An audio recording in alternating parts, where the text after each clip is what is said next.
V1. Rotação. Pouco depois de decolar do aeroporto de Bucareste, Tem algum problema? um avião comercial cai bruscamente, O avião ficou completamente destruído. matando todos a bordo. Os bombeiros encaram uma verdadeira carnificina. Enquanto a Romênia lamenta, as especulações aumentam. Havia chamas antes do avião cair?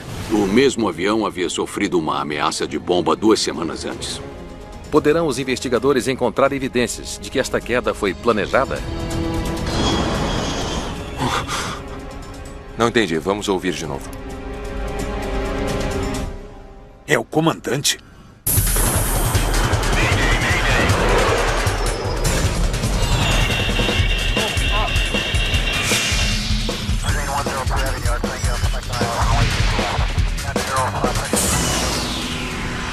Mayday Desastres Aéreos.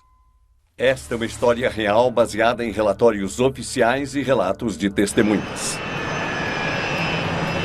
Acidente ou assassinato? É uma manhã fria de sexta-feira. A tripulação do voo 371 da Taron se prepara para decolar do Aeroporto Internacional de Bucareste, em Ottopenis. Checklist pré-decolagem. Comandos de voo. Certo. Flaps. Os flaps estão a 15 graus. Confirmado. Checagem completa. 49 passageiros estão a bordo do Airbus A310 que vai para Bruxelas. Parece que teremos bastante espaço. Terry Chung, uma consultora financeira, está indo para casa, nos Estados Unidos, após ter trabalhado por um tempo em Bucareste. Eu conheci a Terry. Trabalhávamos para o Banco Nacional da Romênia. Era uma ótima consultora. E uma pessoa maravilhosa. Tínhamos muita sorte de ter pessoas como ela. Típico clima de março. Mesmo com a neve, o voo está dentro do horário. Tripulação pronta para decolagem. Certo, 371. Permissão para decolar. 371, permissão para decolar. Os flaps já estão prontos. Pronto para decolar? Pronto para decolar. O copiloto Ionel Stoy está nos controles do avião. Ele e seu comandante, Liviu Batanoio, são aviadores experientes com mais de 23 mil horas de voo. Já Terry Chung é uma viajante experiente. Também neva assim lá em Chicago. Ela era o tipo de pessoa que conversava com quem estivesse no avião. Descobria de onde a pessoa era, falava um pouco sobre si mesma e fazia amizade assim que se sentava. O A310 é a mais nova preciosidade na frota da Taron, companhia aérea estatal da Romênia. Empuxo em azul. Empuxo em azul? Certo. Estava na linha de frente de uma nova geração de aviões comerciais totalmente automatizados. O A310 melhorou muito a automação.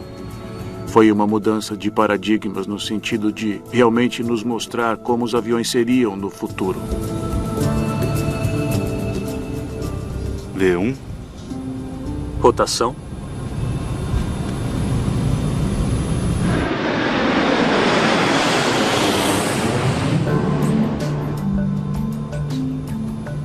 Você cuida dos controles e eu seguro os manetes. Está bem. Enquanto o copiloto conduz o avião, o comandante monitora os níveis de empuxo, que já eram controlados automaticamente pelo computador do A310.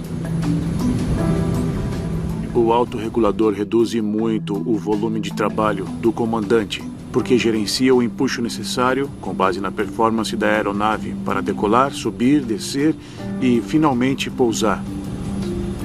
Todos amaram os aviões e se impressionaram com a tecnologia. Era muito bom pilotar o A310.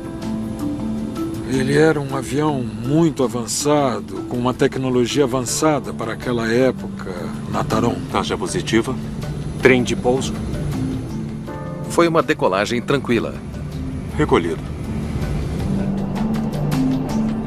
De Bucareste, eles viajarão por 3 horas em direção a Bruxelas, ao noroeste. Me dê direções para a Sierra Tango Julieta.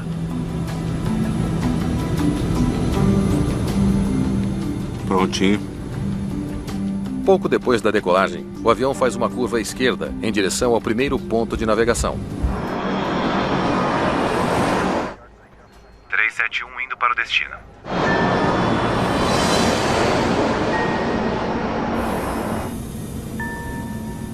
As nuvens diminuem completamente a visibilidade. Mas eles estão acostumados a voar apenas com o uso dos seus instrumentos. Mais para a esquerda. Os pilotos são treinados para voar de acordo com as condições meteorológicas de voo por instrumentos.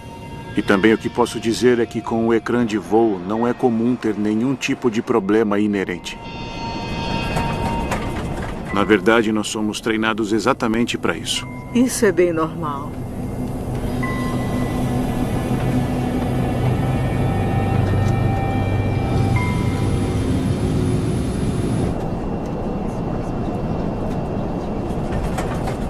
De repente, o copiloto percebe que há alguma coisa errada. O avião faz uma curva brusca para a esquerda e sai de seu curso. 371, confirme a chegada a 10 mil pés. A aeronave devia estar em modo de subida. Nós precisamos de uma confirmação do 371. Ainda precisamos de uma confirmação do 371. Porém, ela desce rapidamente em direção ao chão. Meu Deus! A Terry tinha muita experiência com viagens. Com certeza ela sabia que tinha alguma coisa muito errada. Depois de menos de 2 minutos no ar, a aeronave já corre um enorme perigo. Tem algum problema?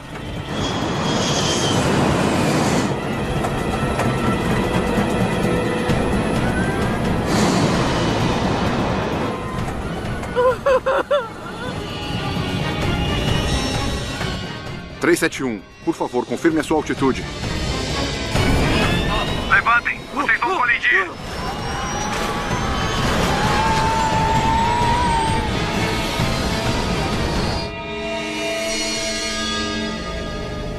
Perdemos o 371 de vista. A aeronave caiu a menos de 3,5 km do aeroporto. Leva 1h30 para o fogo ser completamente contido.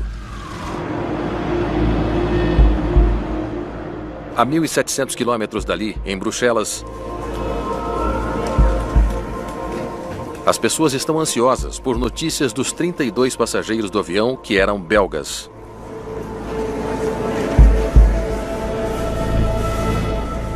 Eu estava em casa quando recebi uma ligação.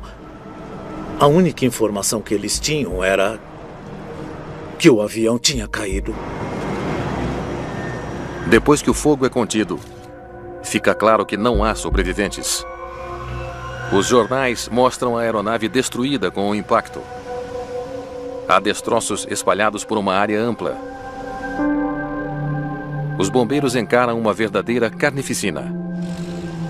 60 pessoas estão mortas, incluindo os pilotos, 9 membros da tripulação e todos os 49 passageiros.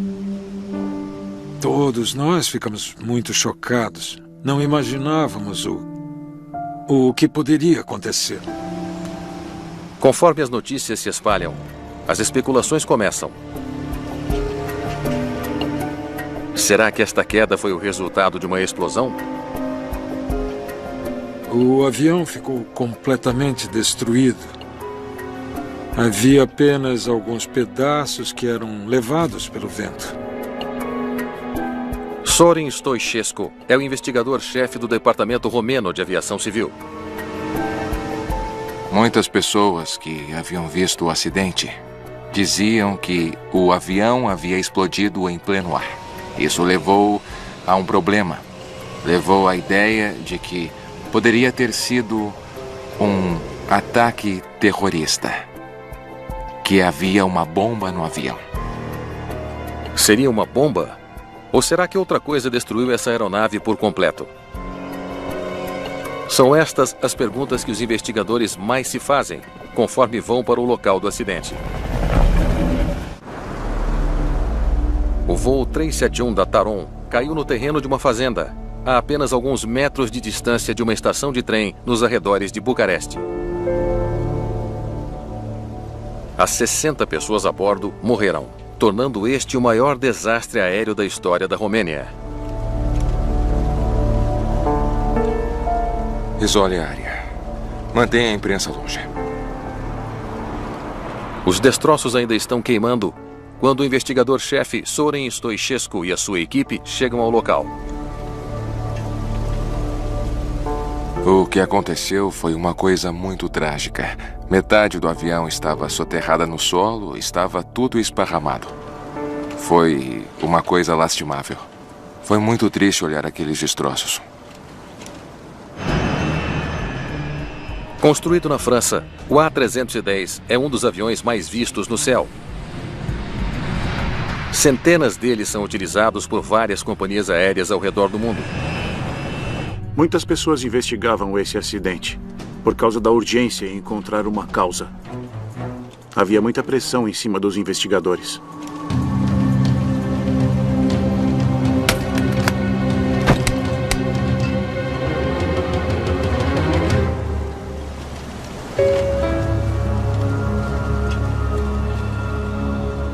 Precisamos de equipamentos pesados. O investigador Stoichescu não consegue enxergar muita coisa, além de pedaços de alumínio espalhados por toda a área.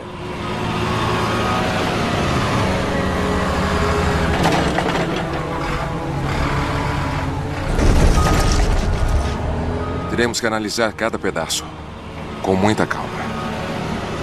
Pode colocar isso ali. A maior parte dos destroços está soterrada em uma cratera de 6 metros. Tirá-los de lá é um trabalho extremamente delicado. O ângulo do impacto era muito acentuado. A velocidade era muito alta e o avião ficou praticamente soterrado no chão.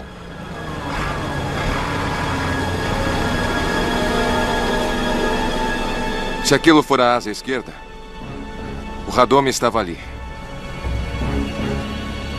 O avião caiu quase na vertical. O formato da cratera indicava que o avião tinha caído em um ângulo acentuado. O radome no nariz do avião apontava para o chão, em um ângulo de 80 graus. O que eu vi provou que o impacto havia sido poderoso. Com a altura na qual o avião começou a virar, a 80 graus, e com a força do impacto, era impossível que, num acidente como aquele, houvesse qualquer tipo de sobrevivente. Por que o voo 371 caiu em um ângulo tão acentuado logo após a sua decolagem? Eu sei que isso com certeza chamou a atenção dos investigadores. Como esse tipo de anormalidade aconteceu logo no início da decolagem? Isso é muito incomum. Radome para baixo, alta velocidade. Pode ter sido a turbina. Lentamente, os investigadores recuperam a maior parte do avião, incluindo as turbinas. O volume dos destroços forma uma imagem espantosa. As turbinas estavam completamente soterradas. Como o avião caiu em uma angulação de 80 graus, as turbinas alcançaram uma profundidade impressionante. Com certeza foi o maior acidente que eu havia visto na minha vida. Ali ficava a direita. Então a esquerda ficava ali. Temos que recuperá-las com cuidado.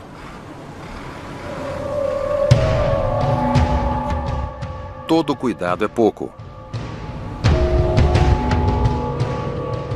Parentes das vítimas voam até Bucareste para identificar os corpos. Equipes de investigação da França e da Bélgica aparecem para ajudar as equipes romenas. Com quase 250 A310 voando ao redor do mundo, todos querem saber se foi uma falha no avião que causou esse acidente catastrófico. Stoichescu examina as turbinas recuperadas do fundo da cratera. Estão em mau estado, extremamente danificadas e queimadas. Mas haverá alguma indicação de que elas tenham falhado ou explodido antes de caírem no chão? Dentro não estão queimadas. Só do lado de fora. A princípio, não há sinais de que as turbinas tenham pegado fogo em pleno ar. Vamos ver as pás. As pás estão bem danificadas, o que é esperado, considerando a força do impacto no chão. Mas um olho treinado consegue ver muitas coisas a partir das direções das marcas. Viu isto? Foi causado pelo impacto. As marcas mostram que as pás foram danificadas com o impacto e não antes dele. A inspeção inicial indica que não foi uma falha nas turbinas que causou o acidente.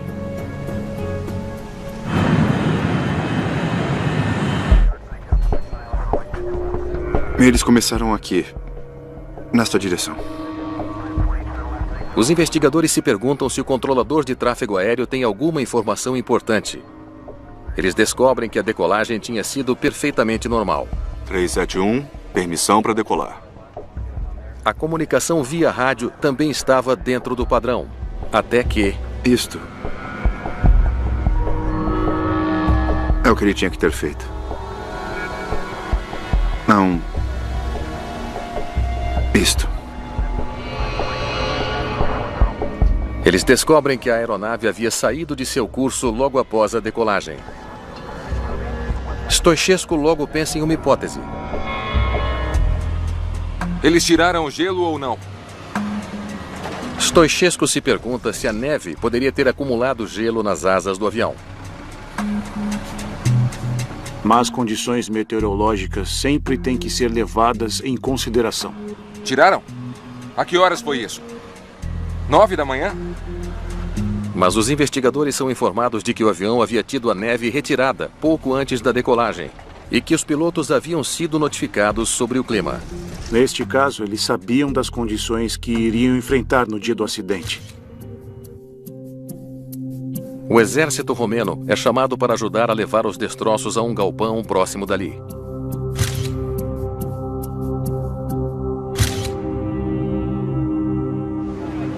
Enquanto na Romênia,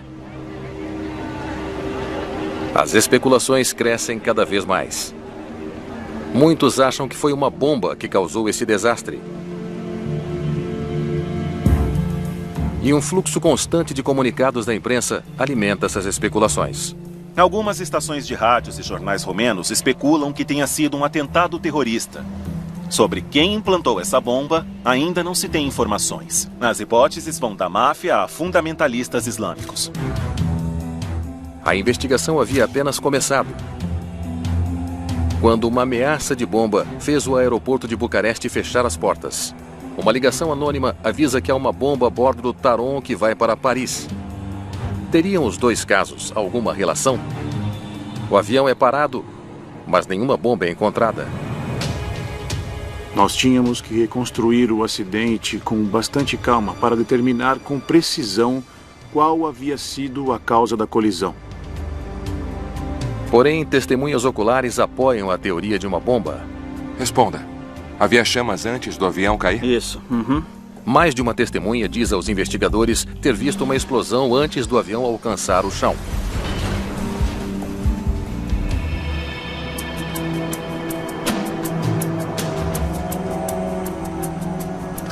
Os investigadores querem saber definitivamente se foi uma bomba que causou a queda. Por isso trazem os maiores especialistas em detectar bombas no mundo, o FBI. Agente especial David Beisner. Stoichescu. Obrigado pela ajuda. O FBI tem um bom motivo para acreditar que o voo 371 de fato carregava uma bomba. O mesmo voo que ia para Bruxelas havia sofrido uma ameaça de bomba 2 semanas antes, pelo telefone. Agora está nas mãos do FBI descobrir se foi mesmo um acidente ou uma tentativa de assassinato. O agente especial do FBI, David Beisner, começa sua investigação sobre a queda do voo 371 sobrevoando o local. Ele procura por evidências de uma explosão em pleno ar. Nós fizemos o mesmo percurso do fim da pista de decolagem até o local do acidente, à procura de destroços que poderiam ter sido espatifados em pleno ar caso o avião carregasse uma bomba. Uma explosão em pleno ar como a que derrubou o Panam 103 em Lockerbie, na Escócia, espalha destroços por uma área enorme e longe do local do impacto.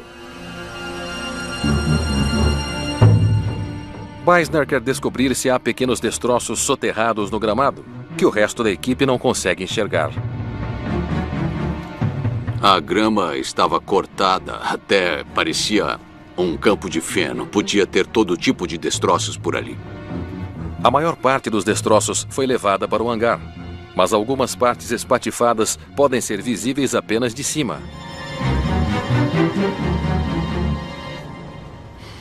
Não há nada aí. Não havia nada de incomum. Não havia outros destroços ou carburantes, nem nada disso no solo. Mas Beisner não desistirá tão fácil. Pode levar este. Ele analisa os destroços coletados no local do acidente.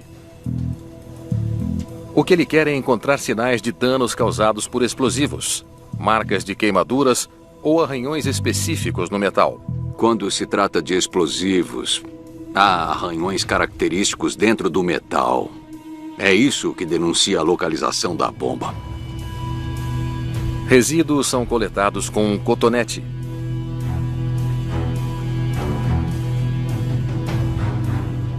E submetidos a uma análise química. Você tem que se ater aos fatos, ao que você vê e ao que consegue provar. As autoridades precisam... O que as pessoas falam e o que aparece nos jornais são coisas que você só pode ver depois. Depois de 5 dias de investigação, o FBI está certo de que possui uma resposta. Não há evidências de que houve uma explosão no voo 371 ou de qualquer ligação criminosa com a sua queda. Eu encerrei o caso. Foi lamentável americanos terem morrido, mas não foi um atentado terrorista que causou essas mortes. Nós convidamos as autoridades da Bélgica e da França a conduzirem eles mesmos suas próprias investigações. E todos eles, sem exceção, concordaram que não se tratava de um atentado terrorista. Eu mesmo estou totalmente convencido de que foi um acidente. As pessoas que viram uma explosão no ar provavelmente tinham se enganado. O que parece ser uma explosão para uma pessoa que está em solo pode ser apenas um componente do avião que saiu de dentro dele. Muitas coisas podem parecer uma explosão. O trabalho do FBI pode ter terminado, mas os investigadores romenos ainda procuram pela causa da queda. O comandante e instrutor de voo Aurelian Botesato, da Taron, é convidado a participar da investigação. Na verdade, eu senti muita pressão da mídia e dentro da própria Taron quando eu fui escolhido como investigador. Botesato tem que descobrir se o avião estava em boas condições. Estaria o A310 bem preservado? Teria ele passado por manutenções recentemente? Os responsáveis pela manutenção são importantes em uma investigação de acidentes, porque realmente foram as últimas pessoas que tiveram acesso à configuração mecânica do avião. O diário de bordo das aeronaves possui registros detalhados dos voos e das manutenções. Ele pode mostrar aos investigadores a quais tipos de reparos o avião havia sido submetido.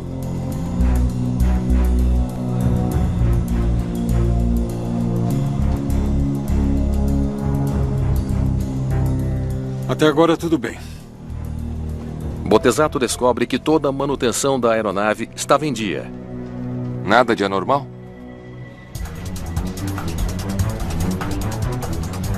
Só isso aqui.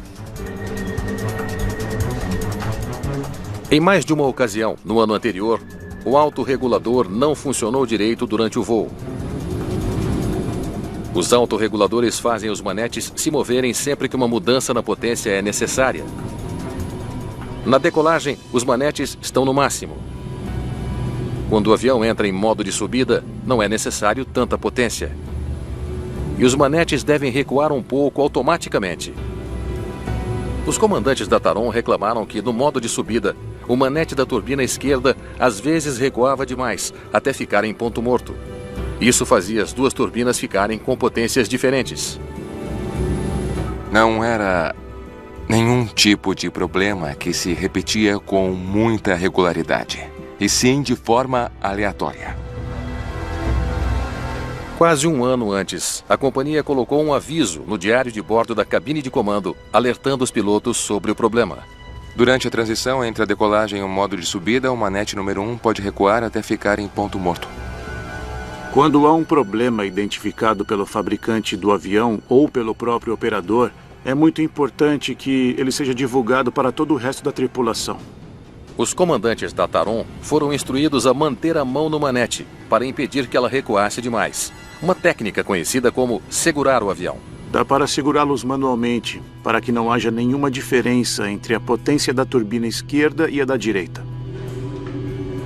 Os investigadores se perguntam por que os mecânicos simplesmente não consertaram o defeito.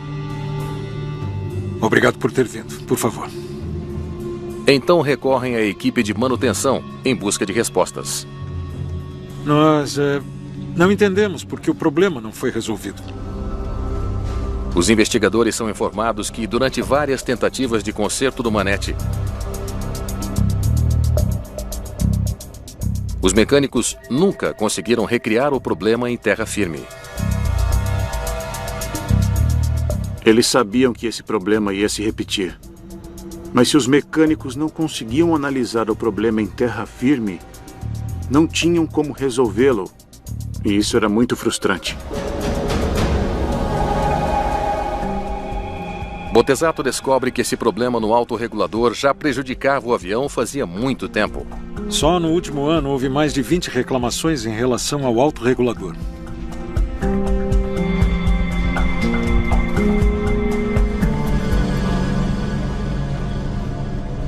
Este é do comandante.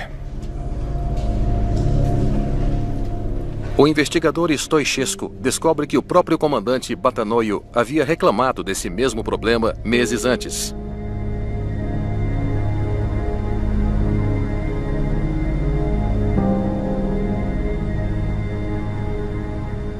O comandante havia registrado o defeito no diário de bordo do avião. Tinha seguido a recomendação e segurou o manete para que ele não entrasse em ponto morto. E tudo deu certo no final. Esse defeito era de conhecimento do fabricante e dos próprios operadores. Todos já tinham sido instruídos a como responder a esse problema. Se ele sabia do problema e sabia o que fazer, como este acidente aconteceu? Mas não faz sentido. Tentando entender como o voo 371 da Taron despencou logo depois da decolagem. B1. Rotação. Os investigadores voltam sua atenção para os próprios pilotos. Eles se perguntam se alguma coisa em seus registros indica que eles tenham cometido esse erro fatal. Ok, vamos lá. O comandante primeiro. O comandante Batanoio havia passado a carreira inteira na Taron. Se formou na Escola de Aeronáutica em 1969. Ele tinha mais de 14 mil horas de voo em 6 aeronaves diferentes. É incrível. São muitas horas de voo. Eu havia voado com o comandante Batanoyu. Ele era um comandante preparado, consciente e muito atento ao que fazia. Próximo. Copiloto Stoy se formou na Escola de Aeronáutica em 1968. O copiloto também era experiente. Havia tido uma excelente formação. Eles combinavam. Pois é. Então, 2 pilotos excelentes estavam no controle. Em seguida, eles analisam os registros médicos. Comandante Batanoyu, ótima condição mental, adequado para voos de longa distância. Ele parece bem. O comandante tinha 48 anos. O copiloto tinha 51. Mas apesar da idade, nenhum dos dois tinha problemas médicos. O copiloto Stoy estava para se aposentar. Bom nível de processamento de informação, motivado pela aviação. Personalidade estável. Tanto a saúde mental quanto a física de ambos estavam bem.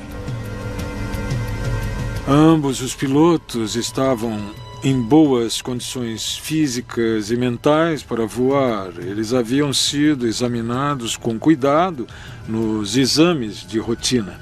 E eles estavam em ótima forma. Tanto a aeronave quanto os pilotos haviam sido cuidadosamente examinados.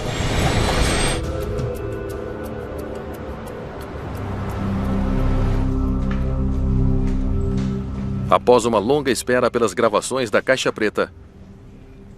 Muito bem, vamos lá. Os investigadores estão ansiosos pelas informações que ela contém. O gravador de dados, ou FDR, pode mostrar o que aconteceu na aeronave durante o seu breve voo. Os gravadores de dados carregam muitas informações, dúzias e mais dúzias de parâmetros de voo, posições e componentes do sistema aéreo e sensores.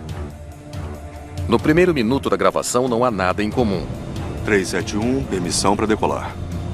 O que confirmou que a decolagem havia sido normal, como o controlador havia mencionado. Mas conforme o avião sobe e começa a se virar para a esquerda, o gráfico mostra uma anormalidade. O que é isto? Veja o ângulo de inclinação. Ao invés de nivelar subindo, o avião faz um ângulo cada vez mais acentuado para baixo, chegando a 170 graus. E a altitude?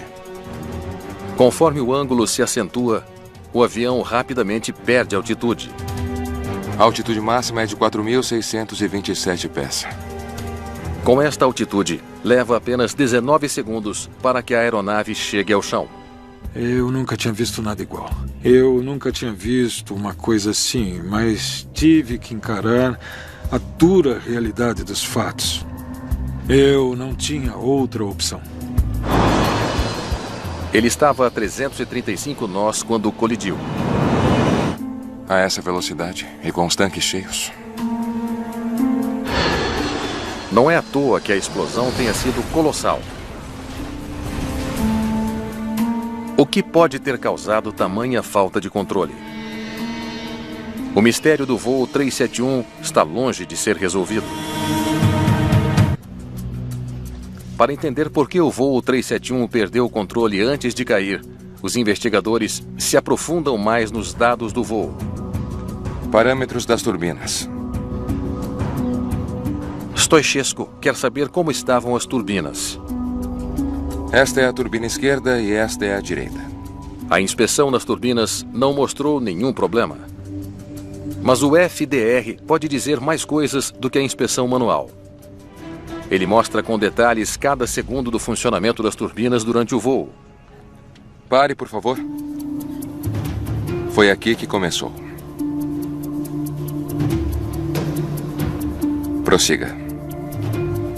As turbinas estavam quase na potência máxima de decolagem, como deveriam estar. A turbina esquerda perdeu a potência.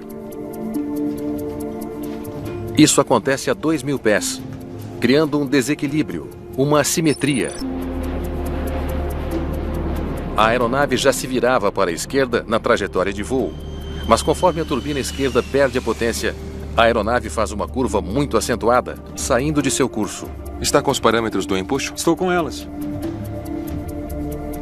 O problema começou na transição para o modo de subida. Que é quando o manete sempre dá problema. A 1.500 pés, a aeronave não precisa mais da força total que é necessária na decolagem. O computador manda o autorregulador recuar os manetes, reduzindo a potência das duas turbinas. Assim que o avião chega a 1.500 pés, você tem que reduzir a potência de decolagem para a potência de subida, ou seja, você tem que recuar os manetes. Esse é o procedimento normal dentro da aviação para todos os pilotos e aeronaves. Mas por causa do problema mecânico no manete esquerdo, ele recuava mais do que deveria, criando um enorme desequilíbrio entre a potência da turbina esquerda e a da direita. Desequilíbrio este que forçava a aeronave a fazer uma curva acentuada. Isso explica o ângulo acentuado. Mas o comandante sabia desse problema. Os investigadores se perguntam por que o comandante não segurou o manete.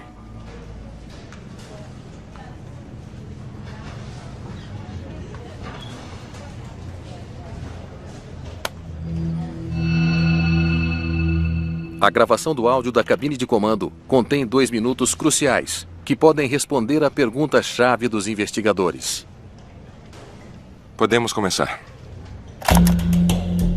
Por que nenhum dos dois controlou o manete para salvar a aeronave? 371, permissão para decolar. Pronto para decolar? Pronto para decolar. A decolagem iniciou às 9h06 da manhã. Tudo parece normal durante a decolagem. A tripulação parece calma e não há barulhos anormais na cabine. B1. Rotação.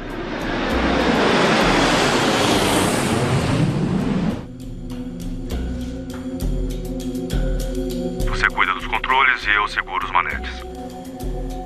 Pare a fita. É o comandante. Ele acabou de confirmar que iria segurar os manetes. Você cuida dos controles e eu seguro os manetes. O comandante diz ao copiloto que está pronto para controlar o manete com defeito. Ele sabia o que fazer.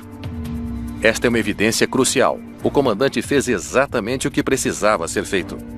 Os 2 pilotos expressavam verbalmente tudo o que eles faziam.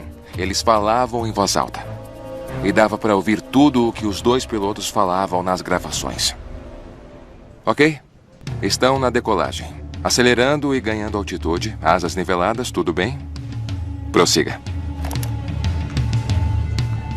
Acionar flaps.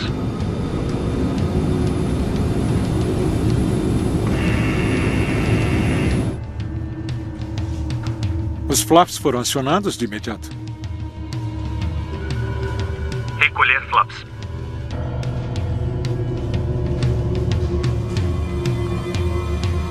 Isso é estranho. O comandante responde rapidamente, recolhendo os flaps. Mas não houve resposta ao comando seguinte. Ele tinha que recolher os flaps e os aerofólios. Os flaps foram recolhidos, mas os aerofólios não. Por que o comandante não recolheu os aerofólios? Comandante, o senhor está bem? Eu não me sinto bem. Eu não entendi. Vamos ouvir de novo.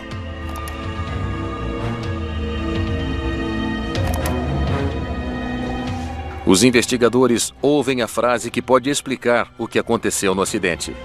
Eu não me sinto bem. O comandante diz ao copiloto que não se sente bem. E então um som abafado, como um gemido, é ouvido na gravação. O som que nós ouvimos foi alguma coisa como assim... Os investigadores acreditam que se trata de um gemido de dor. É o comandante? Ao ouvirem a gravação da cabine de comando do voo 371 da Taron, os investigadores fazem uma descoberta chocante. Depois deste som, não há nada. Depois de dizer que não se sentia bem, o comandante fica em completo silêncio. A voz dele não é mais ouvida pelo resto da gravação. O copiloto parece estar completamente sozinho. O comandante desapareceu na gravação da caixa preta. Não era mais possível ouvir a voz dele, nem nada que denunciasse a sua presença. Na minha opinião, depois disso, o comandante ficou inconsciente. Os investigadores acreditam que o comandante Betanoio teve um ataque cardíaco e ou ficou inconsciente ou morreu. Liviu! Nesse meio tempo, o manete recuou. Parece que ninguém está cuidando do manete. Criando um desequilíbrio cada vez maior entre as 2 turbinas.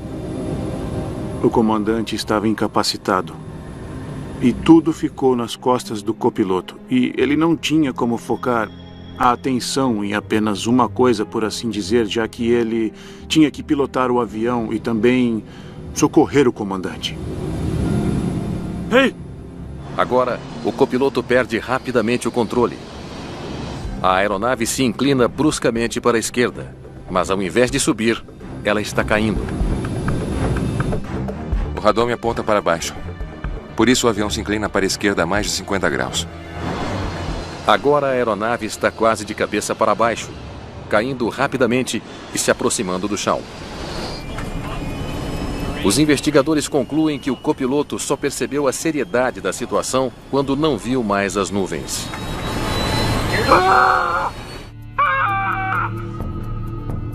Ele estava a 2.000 pés quando viu o chão. Então ele começou a gritar: "Ah!" Essa foi a última coisa que ouvimos. Os investigadores finalmente entendem o que aconteceu durante o voo 371.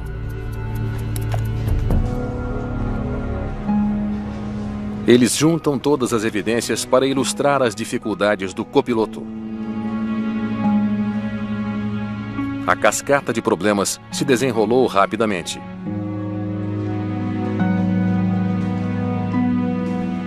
Um minuto. Foi só o que bastou.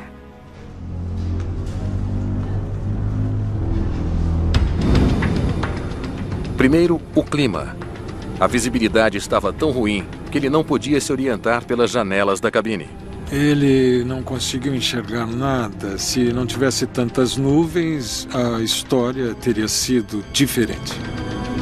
Há um velho ditado dentro da aviação que diz: uma olhada pela janela vale mais do que 1000 olhadas nos aparelhos.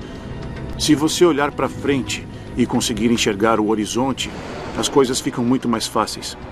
Quando há nuvens, não conseguimos enxergar o horizonte e tudo fica bem mais complicado. Sem conseguir enxergar o horizonte, ele não tinha como saber se a arfagem e a inclinação mostradas nos instrumentos estavam corretas. Eu acho que ele não sabia aonde a aeronave estava indo e principalmente em qual altitude ela estava.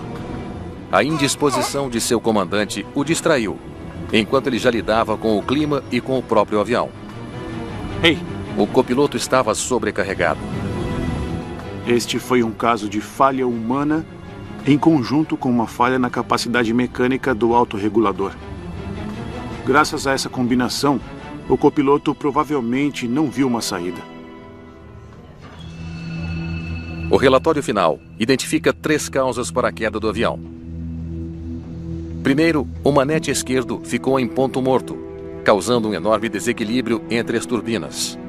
Segundo, o comandante parecia estar incapacitado. E terceiro, o copiloto não foi capaz de recuperar o controle do avião. Mas ninguém poderia culpá-lo por isso. Ele era um ótimo copiloto. Mas nesse caso, aconteceram 2 problemas: a falta do comandante e também o mau funcionamento do manete. Ele agiu em total conformidade com o seu treinamento e a sua experiência. Suas ações foram reativas à situação. 9 meses após o acidente, a Airbus emitiu 2 boletins de serviço, explicando aos operadores como consertar o problema no autorregulador do A310. Esses reparos passaram a ser obrigatórios apenas mais de um ano depois. Não houve mais reclamações sobre assimetrias no empuxo da aeronave. No fim das contas, eu consegui provar o que, de fato, aconteceu com essa aeronave. Constantemente, eu fui cobrado pela responsabilidade de garantir que um acidente por essas mesmas causas não pudesse, em hipótese nenhuma, acontecer novamente.